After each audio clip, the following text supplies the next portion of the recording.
E lá, vamos nós, aqui é Paulo Cantarelli, e hoje nós vamos conversar um pouco sobre relativismo cultural, tá? Eu notei que teve bastante gente que se sente incomodada nos comentários por algumas críticas genéricas e abstratas, então eu não achava que eu teria que fazer isso em vídeo, mas eu tenho que dizer que eu não estou criticando. Se você se sentiu incomodado por alguma coisa, eu não estou falando de você, eu nem te conheço, tá? Então não leve pro lado pessoal. E eu não me desculpo por como você se sente, porque isso daí é responsabilidade sua, tá? Mas eu noto que tem bastante gente que se sente incomodada com algumas questões que eu levanto. Como assim uma obra é pior que a outra? Como assim existe uma cultura superior? E eu noto muita gente aí da direita também, né? Defendendo cultura pop depois que eu comecei a falar. É engraçado. E eu quero passar aqui no meu canal uma visão um pouco mais artística, tá? Se você não acompanha meu trabalho há muito tempo, ou se não acompanha meu trabalho, eu já indiquei várias vezes os meus artigos lá no Entender Ficção, os podcasts, tem também a área de membros, e aí é outra discussão, mas tem o conteúdo gratuito, tem os podcasts aqui no YouTube, tem lá no site. Alguns, inclusive, que eu não posso colocar aqui no YouTube, porque senão pode cair. Tá? A gente toma cuidado sempre com censura. Mas eu queria trazer um ponto de vista menos utilitário, mais artístico, sobre a literatura e sobre outras questões também. Né? Então, para entender literatura, você precisa. Isso daí é uma coisa que me perguntam muito. Você precisa ter uma certa hierarquia. Sem entender a hierarquia de certas obras de arte, você não vai conseguir pegar o valor de certas coisas. E o relativismo, que a gente sabe que é um problema, principalmente acadêmico dos dias de hoje, né? Os pós-modernos têm esse probleminha, né? Que eles dizem que existem várias interpretações sobre a realidade. Isso é verdade. Pode ter 1 milhão de interpretações acerca da realidade, mas nós sabemos que só uma ou duas, no máximo, são verdadeiras. Né? Poucos pontos de vista dessas centenas de pontos de vista estão corretos. Tá? São muito poucos.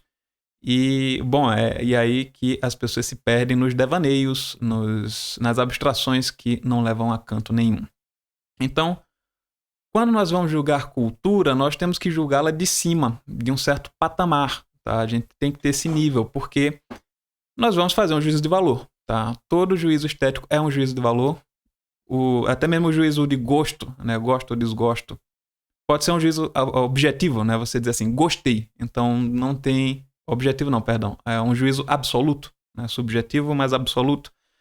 Você diz assim, gostei da obra. Realmente, eu não tenho o que fazer para dizer a você para mudar de opinião, não tenho como convencer você a mudar de opinião, mas existe uma maneira que é mais segura de você mudar de opinião depois, que é através da educação do gosto. Tá? O gosto não é imutável, você pode sim melhorar o seu gosto. Acho que o David Hume ele vai falar em uns, acho que é ensaios literários, políticos, etc. Não me lembro agora do título, mas em alguns desses ensaios dele, que ele fala de literatura até, ele vai e de estética, ele lembra que existem pessoas com percepções mais sensíveis que as outras pessoas, né? Que tem um gosto mais refinado. Então, ele diz que as pessoas geralmente, como é que ele fala? Elas fingem, né? Elas querem ter esse gosto mais refinado, elas têm essa pretensão de ter um parâmetro de gosto muito refinado, mas na realidade elas não têm, e você nota isso quando coloca certos elementos sutis e, digamos assim, esse sentido da pessoa não capta, né? Mais ou menos nas palavras do David Hume. Então a gente diz que uma pessoa tem um paladar apurado, por exemplo, quando ela consegue distinguir melhor os sabores. Vamos dizer assim, ela tem um ouvido mais apurado para a música, quando ela distingue melhor os sons. Tá? E na literatura também, quando a pessoa consegue pegar um jogo de alterações, de ritmos, de construção de cena e por aí vai. Existem maneiras objetivas da gente analisar a literatura e as obras de arte. Mas qual é o problema do relativismo cultural? Justamente porque as pessoas vão trazer para o âmbito do subjetivo qualquer tipo de juízo, tá? Como se todo juízo de valor fosse subjetivo. E não, nós podemos nos basear nas melhores práticas dos artistas. Sempre podemos fazer isso. Tá? E aí o Ezra Pound, né, eu lembrei desse trecho, que a gente vai dar uma olhadinha aqui, Ele fala também de uma função da literatura, né, uma função que ocorre no nível nacional da linguagem, tá? No nível da língua nacional, que é justamente que a literatura e esses bons hábitos dos escritores são o melhor da nossa linguagem. E através da linguagem que as pessoas se comunicam, por óbvio, né? E quando esses parâmetros de linguagem mais elevados decaem, toda a cultura nacional decai em sequência, né? As pessoas não conseguem mais se comunicar. Ele fala isso no terceiro capítulo do ABC da literatura, que a gente vai dar uma olhadinha logo aqui, tá? Para fazer o meu ponto mais claro. Hoje aqui a conversa é mais longa, tá, gente? Eu notei que quando eu faço vídeos mais curtos, as pessoas têm mais problemas de compreensão. Não julgo ninguém, só estou dizendo isso porque realmente você pegar um conteúdo picotado de um cara que você nunca viu aqui no YouTube é meio complicado, tá? Por mais que eu tenha um trabalho fora do YouTube, e eu sempre chamo lá pro Entender Ficção para vocês entenderem um pouco melhor como é que eu penso. Então vamos lá. O que é que o Pound diz aqui? A literatura não existe num vácuo. Os escritores, como tais, têm uma função social definida, exatamente proporcional à sua competência como escritores. Essa é sua principal utilidade. Todas as demais são relativas e temporárias e só podem ser avaliadas de acordo com o ponto de vista particular de cada um. Os partidários de ideias particulares podem dar mais valor a escritores que concordem com eles do que a escritores que não concordem. Podem dar, e usualmente dão, mais valor a maus escritores do seu partido ou religião do que a bons escritores de outro partido ou igreja. Então aqui entra essa questão também das ideias, né? Como diz o Nabokov, o mau leitor vai gostar de se ver refletido ali no texto, de ver as suas próprias ideias refletidas ali no texto, e não vai julgá-lo pelas qualidades estéticas, mas pelas qualidades, digamos assim, intelectuais, culturais, etc., que corroborem com sua própria visão de mundo, né? E isso daí é o que terminou acontecendo com a arte engajada, né? Os esquerdistas fazem muito isso, e na direita também, tá? Eu bato muito no pessoal da direita, que são proselitistas iguais, tá? Geralmente assim, é propaganda de um lado e do outro, eu não chamo nem de literatura. Mas hoje em dia, tá? Hoje em dia. Porque tem escritores, por exemplo, Graciliano Ramos. Você vai dizer que o cara era engajado? Nem a pau. Nem a pau. Graciliano Ramos, ele brigava com todo mundo pelo que ele acreditava que era verdadeiro e correto, né? Na literatura não era diferente. Ele escrevia de acordo com as próprias intuições e convicções artísticas. Mas vamos voltar aqui. Mas há uma base suscetível de avaliação que é independente de todas as questões de ponto de vista. E esse é o viés estético que eu tento trazer, tá? Muito. E nos meus ensaios dá pra você ver isso. Eu tenho um ensaio que é bem longo, vamos dizer assim, umas 5 páginas, eu acho, que é o fim da arte, tá? Tá lá no Entender Ficção. Leia que você vai entender um pouco melhor o que eu tô tratando aqui nesse vídeo. Os bons escritores são aqueles que mantêm a linguagem eficiente, quer dizer, que mantêm a sua precisão, a sua clareza. Não importa se o bom escritor quer ser útil ou se o mau escritor quer fazer mal. Então aqui é uma questão filosófica de fim do agente. Não interessa o fim do agente, interessa a obra que ele produziu. Se ele queria fazer bem, se queria fazer mal, isso é outra história. A linguagem é o principal meio de comunicação humana. Se o sistema nervoso de um animal não transmite sensações e estímulos, o animal se atrofia. Se a literatura de uma nação entra em declínio, a nação se atrofia e decai. O legislador não pode legislar para o bem público, o comandante não pode comandar, o povo, se se tratar de um país democrático, não pode instruir os seus representantes, a não ser através da linguagem. Então, esse ponto é bem interessante. A linguagem nebulosa dos trapaceiros serve apenas a objetivos temporários. Uma certa soma de comunicações que dizem respeito a assuntos especiais é veiculada através de fórmulas matemáticas, através das artes plásticas, de diagramas, das formas puramente musicais, mas ninguém proporia que tais formas substituíssem a fala comum ou mesmo sugeriria que isso fosse possível ou aconselhável, né? Então, a gente só consegue se comunicar através da linguagem, né? E o Ezra Pound levanta aqui também um questionamento de que Roma teria decaído, né? A decadência de Roma começou quando a linguagem foi pervertida, né? Foi corrompida para mascarar o pensamento, como ele diz aqui. Roma se elevou com o idioma de César. Ovídio, Tácito, e decaiu num banho de retórica a linguagem dos diplomatas feita para ocultar o pensamento e assim por diante. Então, quando se fala em corrupção da linguagem, a gente não pode tomar somente como... eu vejo que muita gente acha que é isso, tá? A corrupção da linguagem não é simplesmente você não saber gramática ou a gramática ser o ponto principal. Claro, é parte do processo. É parte do processo você ter gente que é incapaz de escrever uma oração coordenada, né? Sem se embananar e acertar na conjugação, né? O concordância. Mas isso é só um sintoma, tá? Porque o que eu acho que tá mais... O que é mais profundo é essa decadência da linguagem, essa corrupção da linguagem. Quando as pessoas já não falam mais o que elas pensam a não ser por jargões. Tá? Elas começam a mascarar aquilo que elas mesmas sentem. Não tem mais sinceridade. E eu acho que esse é o ponto principal dessa crítica cultural, né, a cultura pop, que, primeiro, é um veículo de massificação. Tá? Não confundam cultura popular com cultura pop. O que é uma e o que é outra? O Ariano Suassuna batia muito, e eu sou da vertente de Ariano Suassuna porque, primeiro, eu estudei com Raimundo Carreiro, que também estudou com ele, né? Então eu sou discípulo de um discípulo de Ariano. Fui um discípulo, né? Hoje em dia me afastei de Raimundo Carreiro por questões que eu não venho a calhar comentar aqui nesse vídeo, mas me afastei, mas eu venho dessa origem, tá? Então falo com uma certa propriedade. Bom, o que é a cultura pop, né? E a cultura popular? A cultura popular é aquela cultura, digamos assim, mais rústica. Existem alguns teóricos que não acreditam, vamos dizer assim, que exista cultura popular. Ou é cultura ou nada, né? O Otto Maria Carpo, já mencionado aqui em outros vídeos, ele é dessa opinião. Tem uma entrevista bem interessante dele em que ele fala sobre essas questões de cultura. Mas a cultura popular, pelo menos para o Ariano Suassuna e para essa vertente mais armorial, seria justamente aquela cultura arraigada nas bases de um povo. Tá? E eu tenho essa distinção de cultura popular mesmo e cultura pop. A cultura popular tem aqueles elementos folclóricos, aquelas raízes regionais, instrumentos muitas vezes, por exemplo, na música, né, falando, é feita com instrumentos muitas vezes regionais ali, que você não vai achar em outros lugares.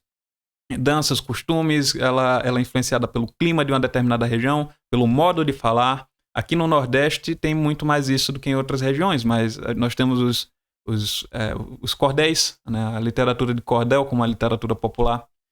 Temos os repentes, né? Tem os repentistas que cantam, né? São os cantadores.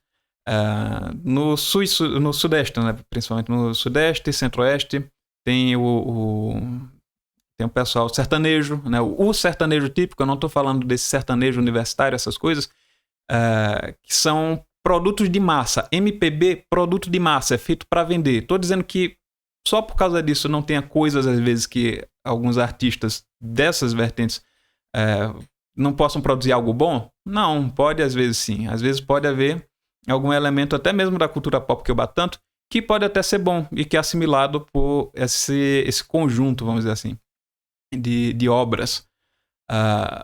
Mas o que interessa é que o todo é pútrido, vamos dizer assim, porque é feito com o objetivo de vender, é para ser vendável. Quem acha que tem alguma originalidade em, sei lá, Chico Buarque, em Gilberto Gil, pelo amor de Deus, né? Até em termos musicais, sei lá, Chico Buarque é fã, pô. Mas enfim, o pessoal exalta. Isso é só um exemplo, tá? Dessa cultura massificada. Enquanto a cultura popular, ela vai se manter com seus elementos típicos, tá? Mas a tendência é que essa cultura popular vá elevando, vá se refinando, que era o intuito original do Ariano Suassuna com o movimento armorial. Tá? Infelizmente, o manifesto armorial se perdeu na cheia do Recife e não ficou o registro do que era exatamente o que Ariano queria, mas eu tenho um relatório de Carreiro e de Ângelo Monteiro, que é um poeta também, que foi amigo também do Ariano e discípulo. Um dos fundadores, se não me engano, o Ângelo também foi fundador do movimento armorial, mas pelos relatos orais a gente tem mais ou menos o que é que o Ariano Suassuna pretendia. Ele queria juntar, tá? Não é a cultura nordestina. Muita gente acha que o movimento armorial é uma tentativa de transformar a cultura nordestina em alta cultura. Não, para Ariano poderia haver um armorial do Sudeste, do Sul, né? Ele dizia que era pegar as bases culturais brasileiras as artes populares, a base cultural, e transformar numa alta cultura, numa cultura erudita tipicamente brasileira. Tá muito parecido também com o que o Gilberto Freire vai falar sobre regionalismo. Tá? É impossível você pensar ariano sem Gilberto, apesar das diferenças entre os dois e das divergências que os dois tinham também. Mas eu divago, né? Então eu acho que fica bem claro que cultura popular não é a mesma coisa que cultura pop. Cultura pop é essa cultura massificada, principalmente americana, tá? Vem dos Estados Unidos essa cultura importada na maior parte das vezes, e que você vê que não tem qualidade estética alguma, tá? O próprio Martin Scorsese, o diretor de cinema americano, ele fez um artigo que eu traduzi na época, falando que filme da Marvel não é cinema. Tá? Ele queria dizer que não é arte no sentido que os produtores e os diretores, os roteiristas seguiam uma formulinha para vender. E você vê que isso daí tá até hoje, né? Essas franquias de 30 mil filmes, é só formulinha. E o que é que acontece? O pessoal mais, lá nos Estados Unidos, né? O pessoal mais progressista notou, óbvio. Isso daí, hoje em dia, se você não notar isso, você merece colocar um sorvete na testa, né? Que essa é uma fórmula muito eficaz para você fazer proselitismo, propaganda política, basicamente. Colocar suas ideologias ali. E isso não condiz com a arte, não é compatível. Por mais que todo artista tenha suas visões políticas, e não há problema nenhum nisso, você termina massificando. E aí as pessoas terminam... Qual é o problema dessa massificação? As pessoas terminam, como eu já... Pelo de gato aqui. As pessoas terminam ficando com os mesmos...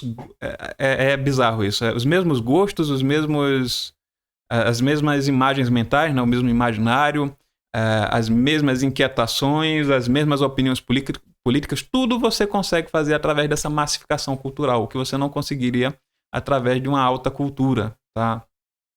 Porque você, aqui atrás dessa estante, tem livros de trocentos autores, trocentas visões de mundo diferentes, tem as mais diversas vivências e experiências humanas, coisa que você não vai achar nessas historinhas de jornadinha do herói, etc. E também tem um outro ponto aqui que o Pound levanta, que é muito interessante, que ele fala aqui: o homem lúcido não pode permanecer quieto e resignado enquanto seu país deixa que a literatura decaia e que os bons escritores sejam desprezados. Da mesma forma que um bom médico não poderia assistir quieto e resignadamente a que uma criança ignorante contraísse tuberculose, pensando que estivesse simplesmente chupando bala. Aí ele continua: é muito difícil fazer com que as pessoas compreendam a indignação impessoal que a decadência da literatura pode provocar em homens que compreendem o que isso implica a que enfim isso pode levar. É quase impossível exprimir o menor grau que seja dessa indignação sem que chamem a gente de amargurado ou qualquer coisa desse gênero. Então, basicamente, é essa minha indignação que muita gente não entende quando eu vou falar de cultura pop, de alta cultura, tá?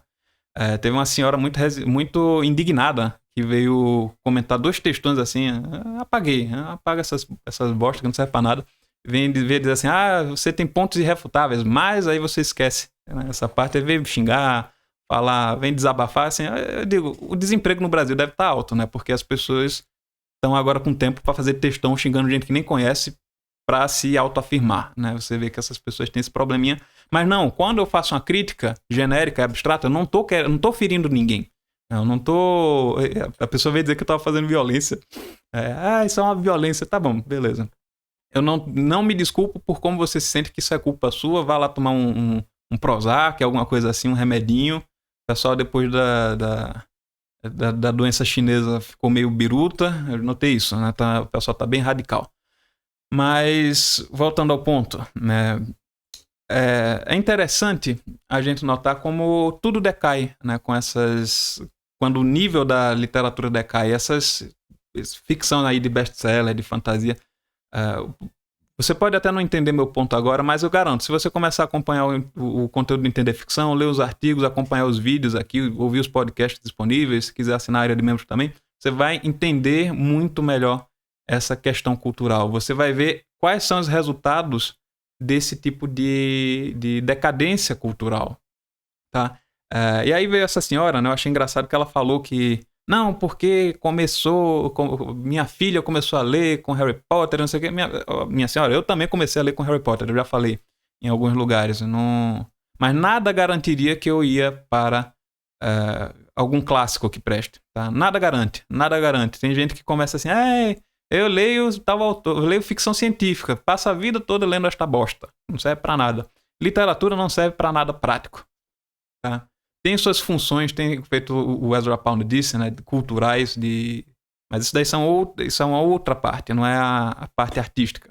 Mas artisticamente a literatura não serve pra nada, tá? É o que a gente chama de gratuidade da arte. Eu não estou inventando moda, quem quiser ler aqui o Iniciação à Estética do Ariano Suassuna, leia o Beleza do Roger Scruton, inclusive o documentário Por que a Beleza Importa, tá? A arte ela é gratuita, no sentido de que você não aprecia a obra de arte para algum fim. Pode ocorre mesmo um enriquecimento cultural. Quando você consome alta cultura, você tem essa desaculturação, ou seja, do meio em que você vive, e você se acultura com o que foi produzido de mais universal que existe. Tá? Em linhas gerais, é esse o processo. Você tem uma desaculturação local, regional, daquele mundinho que você vive, da sua provínciazinha, e você nota que existem outras pessoas que vivem de outros modos, existem outras culturas que pensam assim, assim, assado. Você pegar para ler a tragédia grega, uma riqueza, aquele mundo, aquele universo é de uma riqueza inimaginável, né? Outro dia desse eu estava brincando com minha mulher, que ela estava lendo Ésquilo, né? Dei para ler uma das minhas obras preferidas, que é a Orestia, que é a história de Orestes, filho de Agamenon, que era o general das tropas gregas na Guerra de Troia. E aí o que é que acontece? Agamenon volta e a esposa dele, Clitemnestra, resolve se vingar porque Agamenon, para chegar em Troia, havia sacrificado uma filha para os deuses para que as tropas gregas chegassem lá em Troia, né? Então, coisa leve, né? O pai matando filha e depois a mãe matando o marido, e aí depois vem o Orestes para vingar a morte do pai. Enfim, é por isso que se chama tragédia grega. E aí a gente tava brincando que eu disse assim, né? Imagina se aquele pessoal MGTOW, ou ela disse, não me lembro, imagina se aquele pessoal MGTOW lesse a tragédia grega. Os caras iam achar que a mulher é um demônio. Já tem essa tendência de pessimista, de ver apenas o lado ruim do ser humano, ou o lado ruim das mulheres. Mas eu divago, né? Não é o ponto aqui do vídeo. Como se não fosse todo ser humano que tivesse seu lado sombrio e seu lado bom, né? Você vê esses rompantes ao longo da literatura, pessoas muito boas e pessoas muito ruins. Em Otelo mesmo, por exemplo, você pega ali a Desdémona, que é o absoluto bem, e tem o Iago, que é o absoluto mal. Existem pessoas assim? Não, isso daqui é uma estilização. Tá? Muito difícil você achar um psicopata lá 100% mal. São coisas bem raras, né? Ao menos do jeito que o Shakespeare retrata ali. Mas porque ele tem essa visão de mundo bem estilizada, muito, muito bela, muito bem feita. Mas não é o ponto. E, de novo, quando você tem essa cultura massificada, você não entra em contato com esses valores. E o que eu estou dizendo não é que você não deva ler autores modernos, entre aspas, ou seja, contemporâneos. Não, existem autores contemporâneos que às vezes escrevem clássicos. E quando eu digo clássico, não seria simplesmente um livrinho que é ensinado na escola. Muita gente tem essa noção de clássico. Livros que a crítica literária tradicional tem como, vamos dizer assim, padrão que deve ser repassado. Essa é uma longa discussão. Até com meus alunos eu costumo fazer essa discussão lá no Leitor Crítico.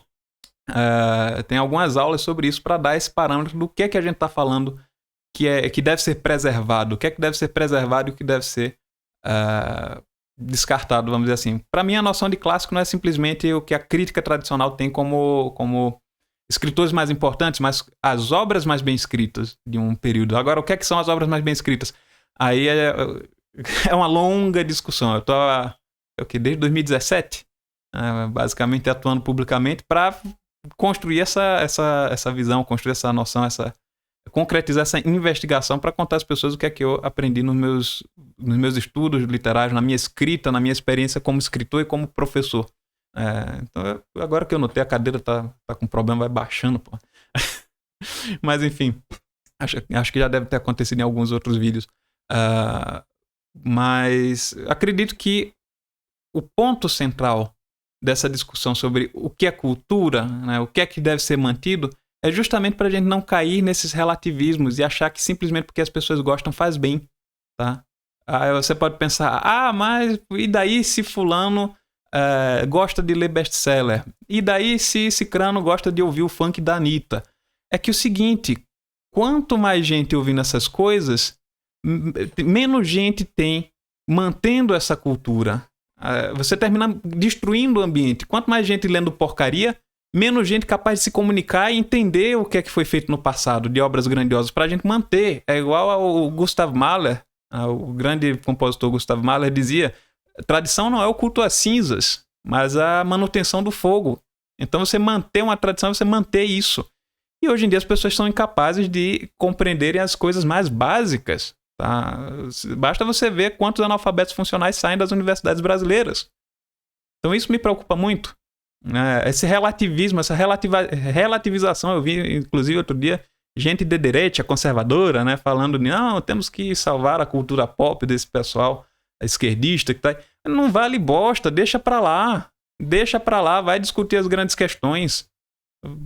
Entretenimento, você gosta de se entreter, você gosta de pôr em circo, beleza, faça isso, não tem problema. O que a gente discute é a manutenção do que realmente tem de grandioso na história da humanidade. Que, no meu caso, eu tento fazer esse trabalho para manter um pouquinho, né, do que eu sei ali sobre literatura que me foi passado. Eu venho de uma tradição, eu não sou uma pessoa que saiu assim do nada, oh meu Deus, e comecei a falar as coisas da minha própria cabeça, tá? Inclusive, para quem... Eu teve uma notícia esses dias, né, que eu postei lá no meu Instagram, que eu fui chamado para ser jurado da Biblioteca Nacional este ano como jurado de contos, né? Então, fica aí a dica para quem acha que eu sou um Zé Ninguém que tá aqui só falando minhas opiniões no YouTube. Até porque você precisa de ter um trabalho de mais de 5 anos de crítico e reconhecido, né? Então, eu tenho alguma experiência e eu resolvi passar aqui essa experiência de modo mais palatável, porque não é todo mundo que tem acesso aos mesmos livros que eu tive, aos mesmos mestres que eu tive. E eu tenho essa consciência de que se a gente não lutar pelo que presta, a canalice toma conta e a cultura morre. E a cultura morrendo, meu filho, aí dê adeus a qualquer tipo de relação civilizada que você possa ter. Então, bom, acho que ficamos por aqui. Foi só uma reflexão / desabafo. Deixa aí nos comentários o que é que você acha sobre esse tema, sobre cultura. Deixa também o que é que você gostaria de ver aqui no Entender Ficção. No YouTube, né, no meu canal, Paulo Cantarelli aqui no YouTube. Se você não me segue lá no Instagram, @paulocantarelli. Tem o site do Entender Ficção, links aqui embaixo do vídeo e nos vemos no próximo vídeo.